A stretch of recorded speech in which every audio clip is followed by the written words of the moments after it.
নমস্কার বন্ধুরা, মালয়েশিয়ার 10 নাম্বার ব্লগে আপনাদের স্বাগতম। আগের ভিডিওতে আপনারা দেখেছেন ক্যাবেল কারে করে স্কাই ব্রিজ ঘুরতে গিয়েছিলাম লাংখাউইতে।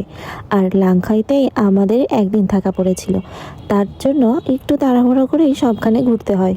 এই যে যেটা দেখছেন, এটা কিন্তু স্কাই ব্রিজ থেকে নেমে একটা পার্ক মতো করা সেখানে। তারপর আমরা চলে গেলাম আন্ডারগ্রাউন্ডের একটি অ্যাকোরিয়ামের ভিতর। এখানেও কিন্তু টিকিটটা কেটে ঢুকতে হয়। আর হলো এই অ্যাকোরিয়ামটা ছিল আর লাংখাউইতে চেনাক ব্রিজের ঠিক পাশেই। এই অ্যাকোরিয়ামের ভিতর ঢুকতেই এরকম খোলা জায়গায় এরকম হাঁস ছাড়া রয়েছে, তারপর পাখি ছাড়া ছিল, কি যে সুন্দর লাগছিল। তারপর অ্যাকোরিয়ামের ভিতর আমরা ঢুকে পড়লাম।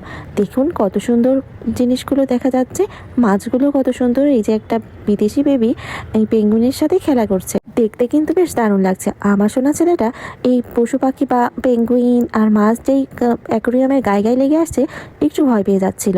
একটু ধরার চেষ্টা করছে ঠিকই সে, কিন্তু একটু ভয়ও পেয়ে যাচ্ছিল। কি করা যাবে, ছোট মানুষ তো। দেখুন কত সুন্দর করে এই অ্যাকোরিয়ামের ভিতরটা সাজানো আছে। আমরা তো খুব অবাক হয়েই সব কিছু দেখছিলাম আর উপভোগ করছিলাম। আর সোনা ছেলে কোনো পিচ্ছি দেখলেই দাঁড়িয়ে থাকছে। আর এই যে দেখুন কত সুন্দর হাঁটি হাঁটি করে বেড়াচ্ছে চারিপাশ আর ঘুরে ঘুরে দেখছে। ভারী কৌতূহল যে জলের ভিতর মাছগুলো এরকম দৌড়ে দৌড়ে যাচ্ছে, এগুলো ধরা কেন যাচ্ছে না। আমার মনে হয়েছে ওই এমনটাই বুঝে ভাবছে। তারপর এইগুলো কত সুন্দর, এই যে জেলি ফিশগুলো ভারী সুন্দর লাগছিল। জেলিফিশগুলো কিন্তু বেশ দারুণ দেখতে। দেখুন কি সুন্দর করে চলছে তারা জলের ভিতর।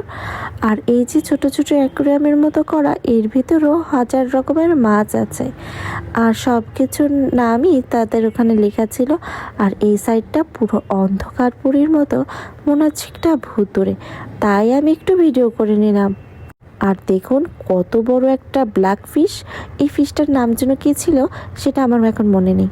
আর কত সুন্দর করে এরা চলে ফিরে বেড়াচ্ছে, দেখতে কিন্তু একেবারে ছবির মতোই মনে হচ্ছে। ছবির থেকেও যেন বাস্তবে দেখে যেন চোখটা জুড়িয়ে যাচ্ছিল, এত সুন্দর সুন্দর মাছ। আর এই যে দেখুন এখানে একটা পেঙ্গুইন ছেলের সামনে এসে একজন উনি ঘোরাচ্ছিল, আর ছেলেটা বেশ আনন্দ পাচ্ছিল আমার। তারপর আমাদের ঘোরা কমপ্লিট হয়ে গেল অ্যাকোয়ারিয়ামের ভিতর। তারপর আমরা খেতে চলে গেলাম একটা রেস্টুরেন্টে। আগের দিন যে রেস্টুরেন্টে খেয়েছিলাম সেখানে। আর এই দিন হলো আর এক বিপত্তি। এই দেখুন সোনা ছেলেটা জুস ঠিকই খাচ্ছে, এই ঠান্ডা বরফওয়ালা জুস পুরোটাই তার গায়ে ঢেলে ফেলে দিয়েছে। তারপরে নেংটু করে কিন্তু ওকে নিয়ে যেতে হয়েছিল হোটেলে। এই যে দেখুন তার জামা প্যান্ট কিন্তু সব খোলা হয়ে গেছে। খাওয়া দাওয়া শেষ করে আমরা একটু বিচের দিকে আসলাম। দেখুন কত ছোট ছোট ঢেউ আসছে। আমাদের কক্সবাজারে কত সুন্দর ঢেউ আসে, যেন মন প্রাণ জুড়িয়ে যায়। তারপর সোনা ছেলেকে একটু ছেড়ে দিলাম, একটু বেশি ছাড়িনি, বেশি ভিজাইওনি কারণ ঠান্ডা লেগে যেতে পারে। তারপর আমি জুতোটা খুলে নেমে পড়লাম ছেলেকে একটু পা ভিজাতে। তারপর ওকে নিয়ে একটু পা ভিজিয়ে একটু ওর আনন্দ লাগছিল বেশি। আসলে বাচ্চারা জল পেলে খুবই আনন্দ পায়। তারপর আমরা একটু ভিডিও করে নিলাম। আসলে সেই সকাল সকাল থেকেই আমরা বের হয়ে পড়েছিলাম ঘুরতে। দেখুন আমাদের চেহারা দেখলেই বুঝতে পারছেন আমরা কতটা ক্লান্ত। তারপর যেই সকাল 10টায় বের হয়েছি আর রাত হয়ে গিয়েছে, মানে সন্ধ্যা লেগে গিয়েছে। তারপর আমরা হোটেলে এসেছি। আর এই যে সোনা ছেলে ঘাটের পর বসে আছে।